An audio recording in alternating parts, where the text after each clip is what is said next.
Okay, WTF. What was that? The Denver Nuggets lose to OKC in their first matchup of the season. They lose to OKC 21 to 111 at home. OKC, they played a perfect game. You know what I'm saying? Their offensive, I think their average point scored is like 117.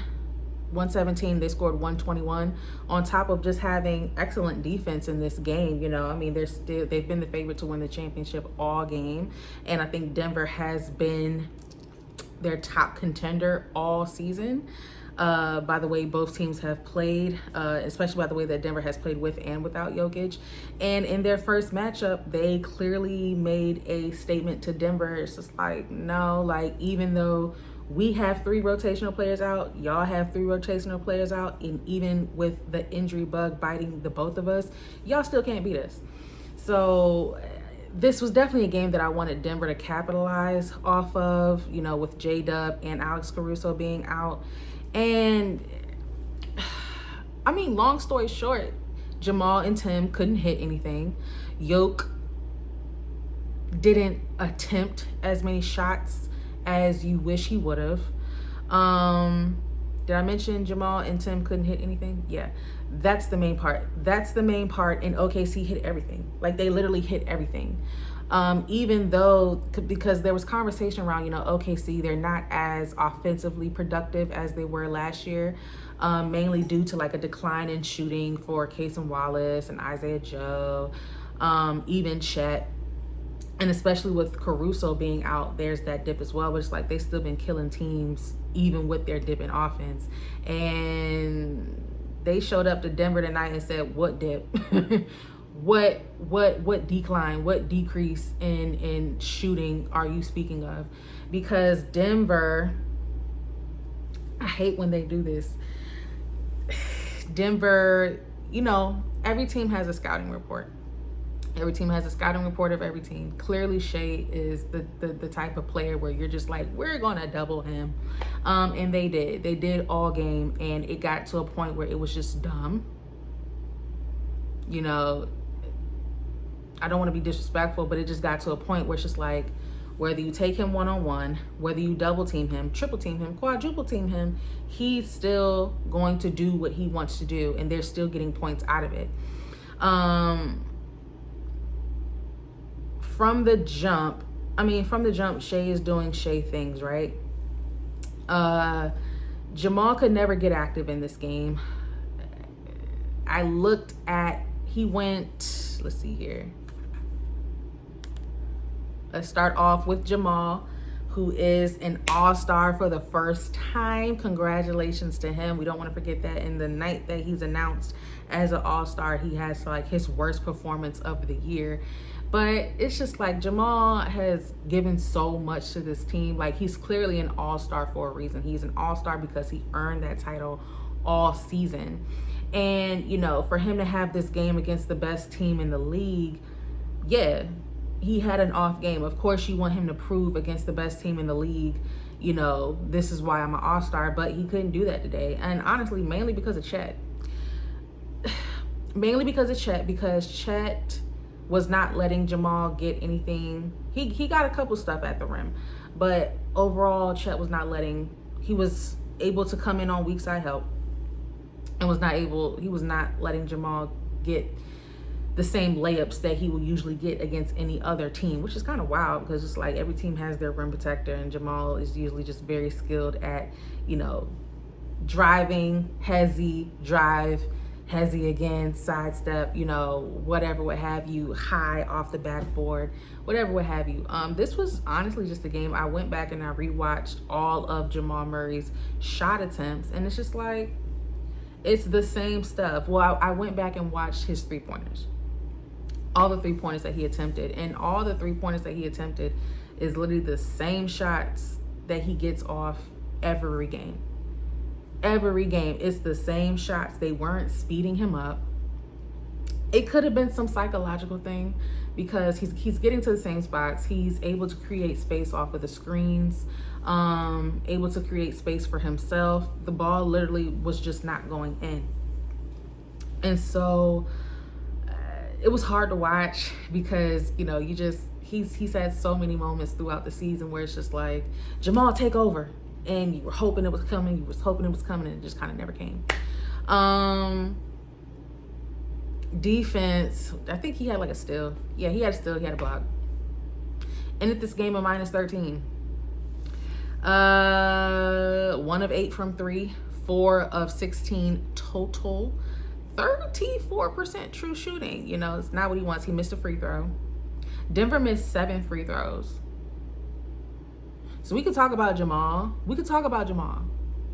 But why are y'all missing 7 free throws in a game that y'all lost by 10? If y'all get stops, let's see here. How many threes? They made a lot of threes, child.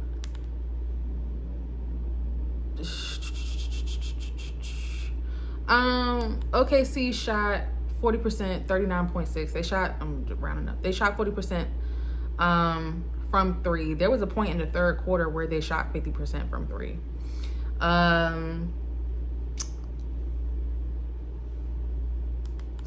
If Denver gets stops, if Denver gets stops on 3 of those 19 threes that were made, mainly on Cason Wallace. Cason Wallace had a career 7 threes tonight and a career high of 27 points tonight. Congrats to him. I'm happy for him in the case that, you know, Shea trusted him. It was so smart, you know what I'm saying? Because it's just like, with OKC, it's just like, oh, you're going to double me? You're going to double me all freaking game? That's cool. We're going to keep running the same play all freaking game. I'm going to let y'all double me.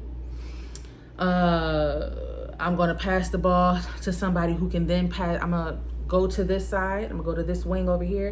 And then I'm going to pass the ball to somebody who can pass the ball to whatever opposite shooter that's on the other side for an open 3. Because clearly all of y'all, it wasn't just that they were doubling Shea. It was just like they were giving Shea their full attention. And you have to remember, this is 5-on-5 basketball. Okay? Yes. Nikola Jokic, Shai Gilgeous are the 2 best players in the world. Okay? Nikola Jokic is the best player in the world. He's the best offensive player in the world, for sure. But Shai Gilgeous is number 2. Okay? And the margin, I wouldn't say the margin is that big because Shai can play defense.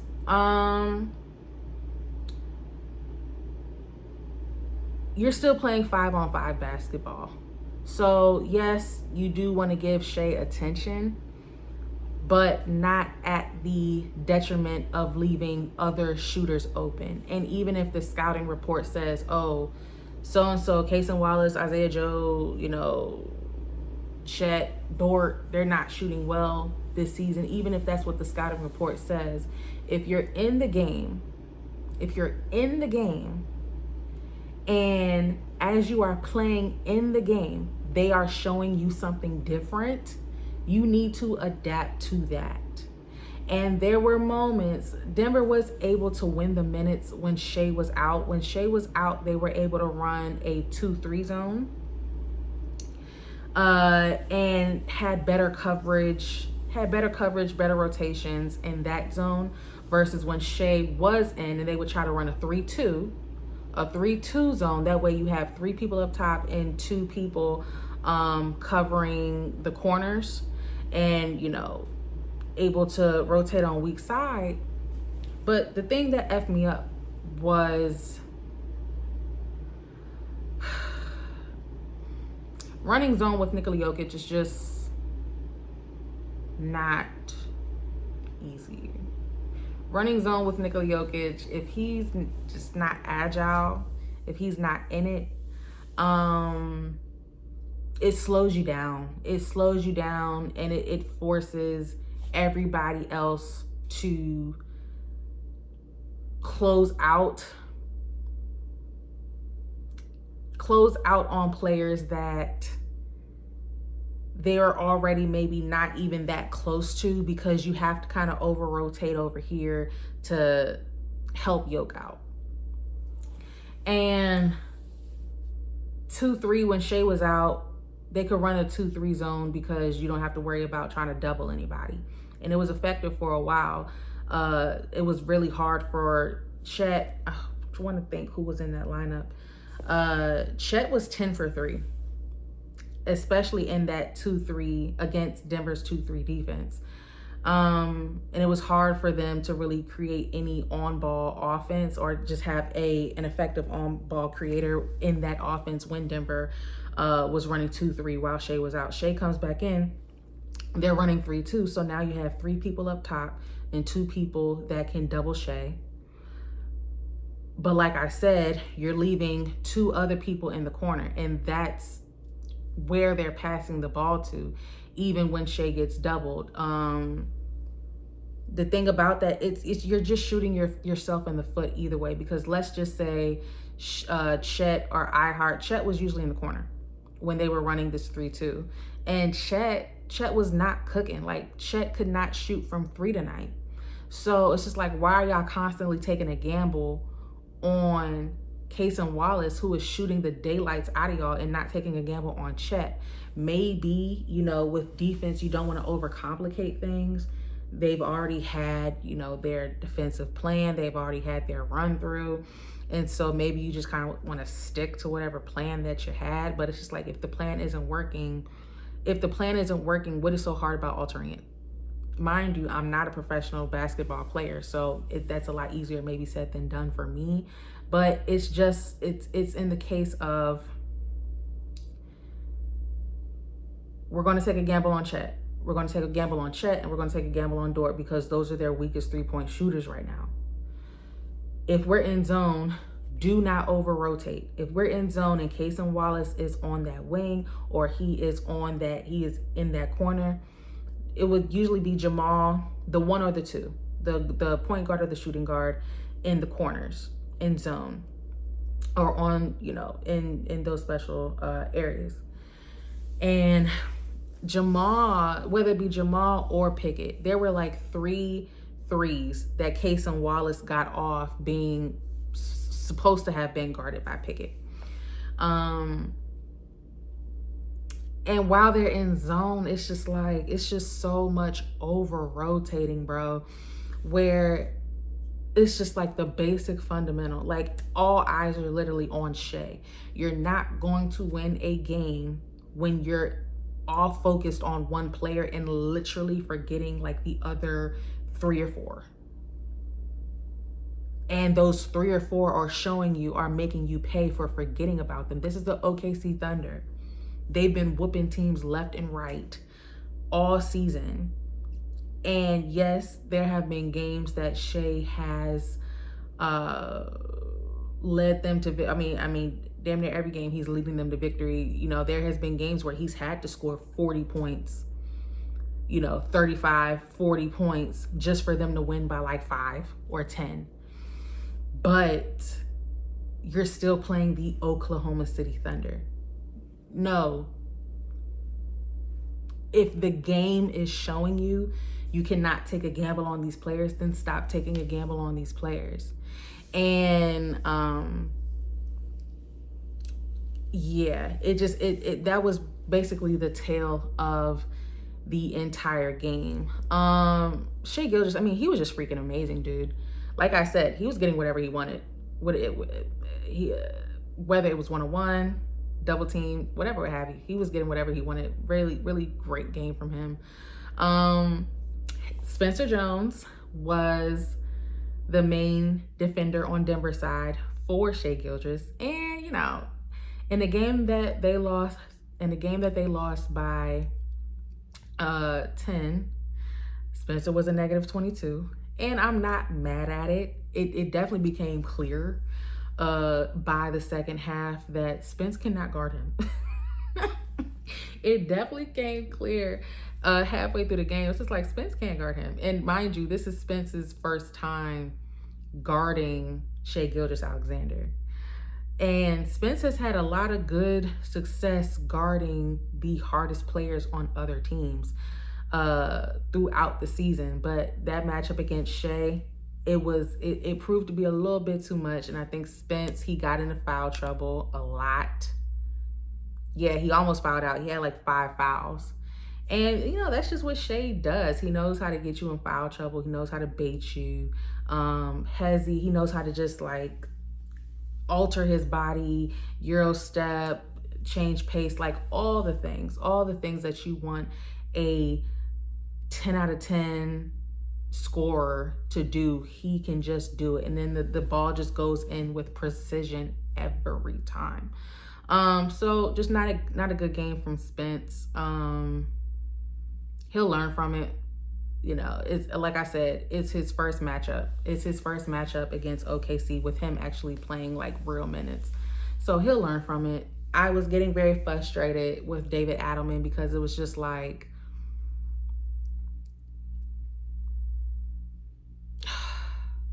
if it's not working, change it. It was so many things where it's just like, if it's not working, change it. And Spencer is a big body. Spencer is, how tall is he? He's 6'7". I would have preferred if Zeke got some of those minutes. Yes, Zeke is clumsy. Yes, Zeke is not. You can depend on Spencer on offense more than you can depend on Zeke on offense. But when y'all need stops and y'all need people to close out at the 3-point line, Zeke is better for that. Regardless of what anybody has to say about Zeke, Zeke is actually a really good perimeter defender. Not great. He's not great. But he's good. He's good enough where I feel like he should have got some of those minutes at the 4 instead of Spencer. And then even then, I think it was like in the third quarter, DA, he has this thing where he just wants to put in his best offensive players when we're down, and it's just like, we need to score. And it's just like, yeah, you need to score, but it's just like, you need to get stops. Y'all not able to get stops. This game is getting away from y'all, not because y'all can't score, because Peyton Watson was scoring. Peyton Watson was scoring. Nikola Jokic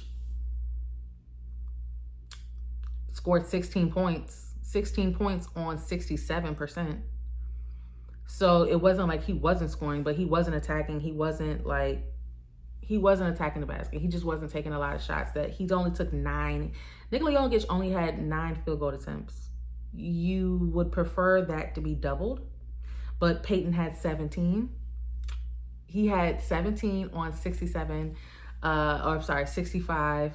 field goal percentage. So he had a great game, bro. I'm so sorry. Like, you know, win or lose, Peyton played out of his mind. And there were definitely some plays where OKC was forcing him to shoot, and he shot. He shot that thing. He was 5 of 7 from 3.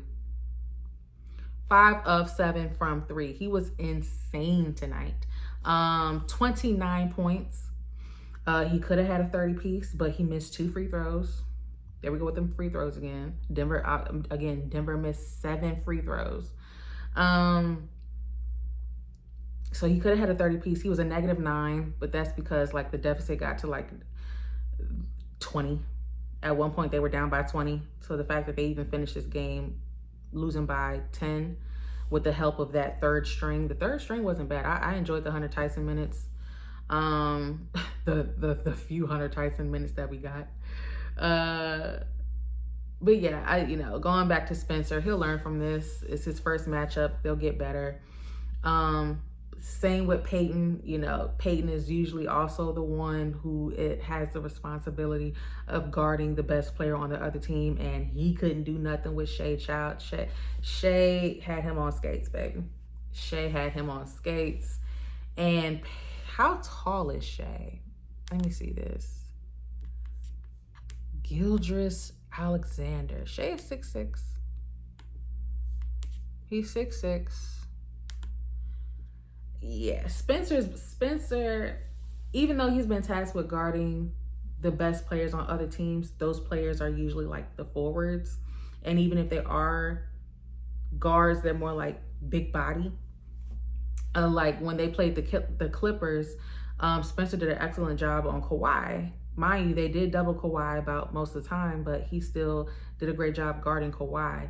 And those are the type of matchup he's usually he usually has defensively. So going up against Shai Gilgeous-Alexander, just the swiftiest guard in the league, posed some trouble. It posed some trouble for him and for Peyton. Let's see, Peyton 6'8". And with Peyton,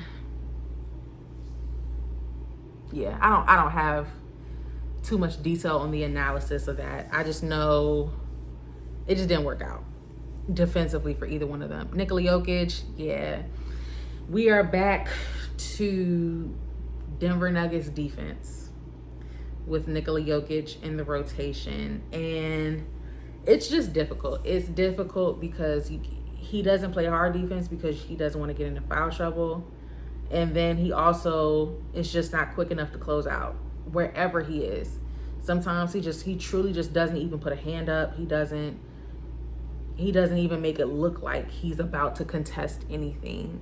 So sometimes with Nikola on defense, like he honestly puts his team in a position to play 4-on-5. And there were definitely snippets of that tonight, especially when you get in the zone, because on zone, everybody has to rotate, and they can't afford not to have communication on zone. Whichever zone they're in, they can't afford not to communicate.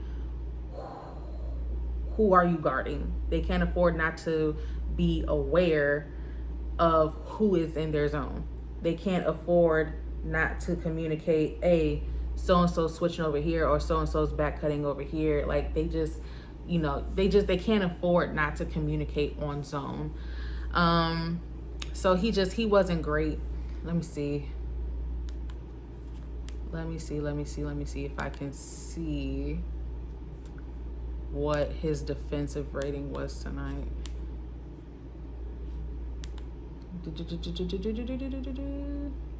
Isaiah Hartenstein, he was he had a 97.8 defensive rating tonight, but he nearly fouled out. He should have.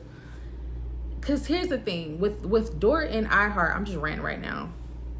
I just don't understand how they're awarded the duality of, they're aggressive defenders, so we're just going to let them be aggressors. We're going to let them be aggressive. But also, anytime like they cock their head back or they fall to the ground or they just act so dramatic like they got injured, like why are they, if they're allowed to have the reputation of being aggressive defenders, why are they also allowed to be rewarded for being soft? You know what I'm saying? I think in true Dort fashion, I think both Dort and iHeart, they were able to get a foul called on Nikola Jokic for like just being soft. And it's just like, y'all reward them for being aggressive and y'all reward them for being soft. Y'all reward them for being aggressors and then y'all reward them also for playing victim. Like, just pick one, dude. Like, it's just so freaking annoying. Nikola. Yeah. Yoke had a 128.3 defensive rating with a 116.7 offensive rating. So his net was 11.7, which is not good. Did anybody have a positive? Oh, Julian. Julian was a +2 in this game, and I agree with that. I wholeheartedly agree with that. It was just something about Julian and Bruce. Julian and Bruce had a positive. They were the only players with only like rotational players with positive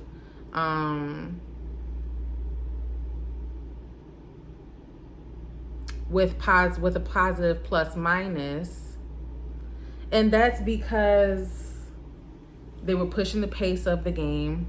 They were able to get some players in with some fouls. Julian, I love him bringing the ball up. He was able to get.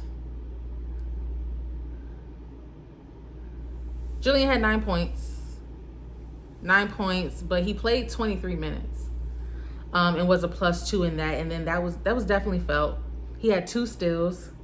So definitely had some hustle plays in that, and just kind of speeding OKC up a little bit, which is very hard for any team to do. Mind you, Julian and Chet used to be teammates at Gonzaga, so maybe it's just, Julian, he kind of has a history of showing up for us against these OKC games. So maybe, I understand the trade deadline is coming around. Maybe Julian is not somebody that we want to lose if we know we have to face OKC either in round 2 or the Western Conference Finals, whatever, what have you. But I think Julian played great. Bruce, he played 21. He was a +1. I thought he was okay. He had 2 threes, 2 out of 4 threes, which was important because regardless of who we play, we need Bruce to score. He's going to be left open. He's going to be the one that they leave open. And so he has to knock down those threes. He had 2 out of 4, so I'm perfectly fine with him going 50% from 3. I will suffice with him scoring a 3 or 2 per game, and he did that tonight. So I feel like he did his job. I wish he could have initiated more fast break points for Denver. His first possession, I think Yoke was trying to drive to the basket. They were keeping him out. They were able to drive him out the paint. And then Bruce was just kind of at the post, surrounded by all these humongous people.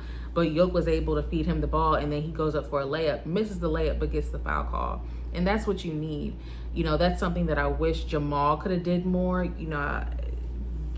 Jamal has a fashion of playing savior ball. I'm going to dribble, get to my spot, either behind the arc or at the elbow or in the mid-range, and, just chuck up something the last 5 minutes and it's going to go in. Most of the time it's going to go in. I wish Jamal just would have attacked the basket more. Even if you miss, even if, Chet is down there, iHeart is down there, Jay Will is down there, whoever else, or Kenrich is out there, whoever is there, I wish he would have, similar to also how Julian plays, just attack the basket more to get the foul call. How many free throws did Julian shoot? Oh, Julian shot 2 free throws. Bruce shot 4. And they both missed 1 in the game that they lost by 10. Yuck. So this is not a great free throw shooting game for Denver at all. They have to get a hold of that. You know what I'm saying? If y'all just do a simple walkthrough and decide, hey, we're just gonna shoot free throws. Everybody get a ball. Shoot free throws. If that's what y'all work on, what the next time you get the opportunity to practice, because they have a little road trip after this game, I think that'll make a difference in the long run. Val was kind of weird this game. He had 13 points in 13 minutes. 6 of 11. If you look at the box score, it doesn't look that bad. However, he had some very costly turnovers, I want to say in the 4th quarter, where, he's trying to play unselfishly, trying to get his teammates in the game. He didn't even play. Yeah, so 3rd quarter. He was trying to feed some of his teammates in the paint, and OKC read it really well and was able to just intercept his passes and convert those to points, which is also another thing. Well, I'll get to that later. Jalen Pickett, I did not like this game from him. I was very shocked that he even started in the game, because I'm thinking when we all knew this game was coming, I was very shocked that Pickett was even playing, let alone starting. It's you got 3 big players out. You got Deron, Zeke, and Hunter out. You keep going with these 3 guard rotations. What WTF do you want from these 3 guard rotations? Do you not understand that Duran can shoot threes too. Do you not understand that given the opportunity, Zeke shot 4 of 5 in that Philly game? If these dudes get the separation that they need, they can shoot just as well as Pickett if you give them the opportunity. So I'm just not understanding. Yes, I understand you want someone to control the offense and let Jamal rest a bit. Peyton can do that. Peyton can play the 2. He's done it before. He can do it again. I remember there was some game last year where Jamal was out and Chris was at the 1. Chris was the point guard and Peyton was the 2, and it actually worked really well. So I'm not understanding, why do we want to keep the Peyton at the 3 or the 4, especially against this team where he's showing offensive promise. Yes, Peyton's ball handles are not there, and he'll work on that. You look at all the things that he's worked on already in a short amount of time over the last 60 days. He'll get his ball handling together. Peyton is good enough to be at the 2. And then you can put Zeke at the 1 so that Val or Yoke isn't getting conglomerated. Is that a word? We're gonna make it a word. So that Val and Yoke aren't getting just jumped in the paint. You need another bigger body. Spencer is not that big enough to be doing all of that. Spencer is not that big enough for him to be respected by the opposing team as a big. They're going to look at him as what he is, a small forward. Because Tim has the body of a small forward, but he identifies as a guard. So even though Spence, he's strong, his body ratio proportions are very, what's the word? His limbs, his strength, his muscles, his size is perfect for a forward, is what I'm trying to say. But he's not going to be respected as such when you have Chet at the 4. Okay? Zeke should have been at the 4, especially when it's getting to a point where none of y'all can guard Shea. And like I said, Zeke can defend at the perimeter probably better than a lot of these other players on this team. Especially, he's definitely better at guarding the perimeter than Nikola Jokic. You put Zeke in the game, you could probably leave Yoke at the rim. I'm sorry, leave Yoke in the post if you're going to run a 3-2 zone. So yeah, that's going to be the fall of this team throughout this season. Did we get to Tim? Baby, ain't much to say about Tim. I mean, he couldn't shoot anything. And oddly enough, he was a -7. He played, no, I'm sorry. That was just for that quarter. Tim, 25 minutes was a -6. 3 points, that was from free throws. He could have did more of that tonight, to be honest with you. It's like if this is the game where you've been shooting the daylights out of the last 3 games and you can't make a 3 to save your life, just take it to the rim. Take it to the rim and force them to foul you. I just wish they did most of that than just playing hero ball all night. I said Julian was good. Yeah, Duran had a 2-pointer. So that's what I'm talking about. Duran came in the game. He scored, I think it was like a long 2 or something like that. It's just like, I'm not understanding the distrust that DA has with these 3 players. With Hunter, with Zeke, and then with Duran. Like, this 3-guard lineup is going to be the death of Denver. Analyze who you're playing against and stop thinking your offense is just going to save you, because even some of your bigs, even some of your 3rd-string bigs can still shoot when given the opportunity, when you have confidence in them, and then they can take that and exacerbate the confidence within themselves. Zeke shot 4 of 5 from 3 when they played that game in Philly. That type of stuff is confidence. Jamal, he never had his confidence in this game. Same with Tim. Tim, majority of the threes, Tim was 0 of 4.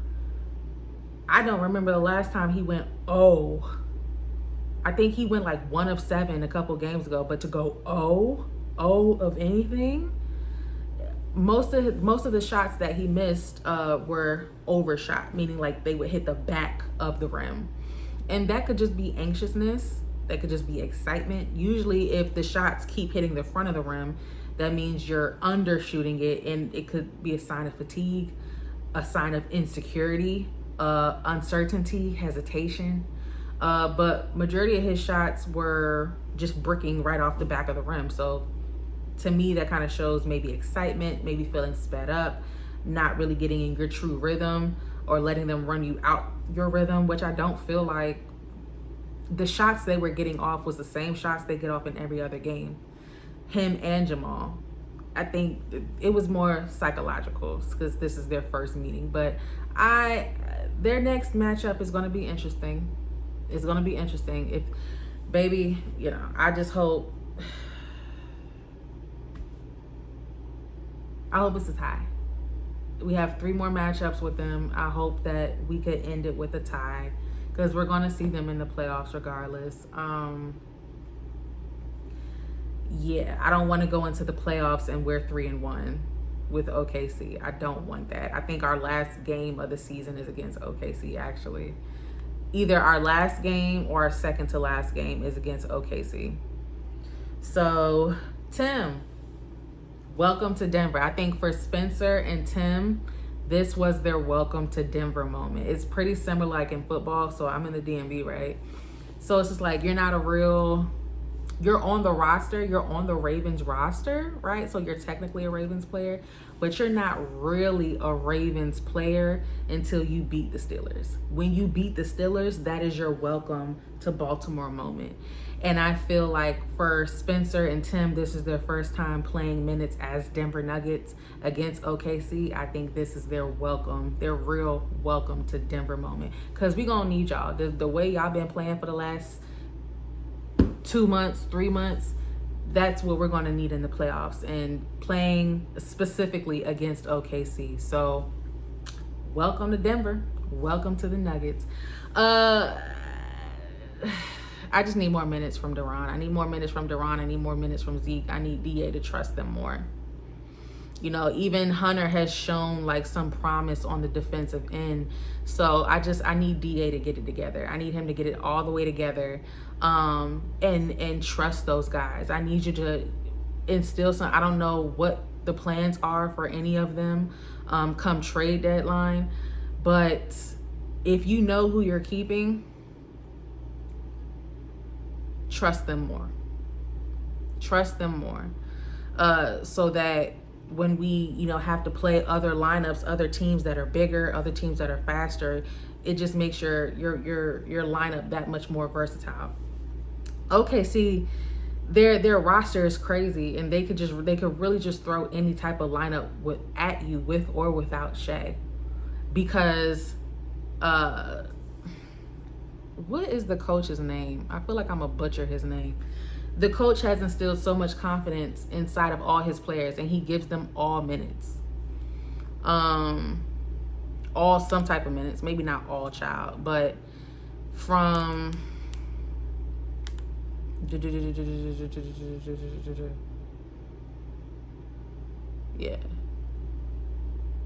yeah, like he gives most of his players like a fighting chance to prove themselves, and DA just doesn't do that. So our next game is against Detroit. It's against Detroit at Detroit. Last time we played Detroit, it was not swell. Did we beat them? No, we didn't beat them. No, we didn't beat them. I don't know if this is the type of, because Yoke is going to be on minutes restriction, and if this is the type of defense that he's going to bring, I don't know. If Aaron is out, like I just don't know what's going to happen. You might as well just sit his behind down, have him play for 20 minutes, and then they figure everything out everybody else figure everything out without him. But if he brings this type of defense to Detroit, baby, it's going to be a long road trip. They play Detroit, then they play the Nets, then we have our rematch against Chicago, our rematch against Cleveland, Memphis. We'll see, child. We'll see.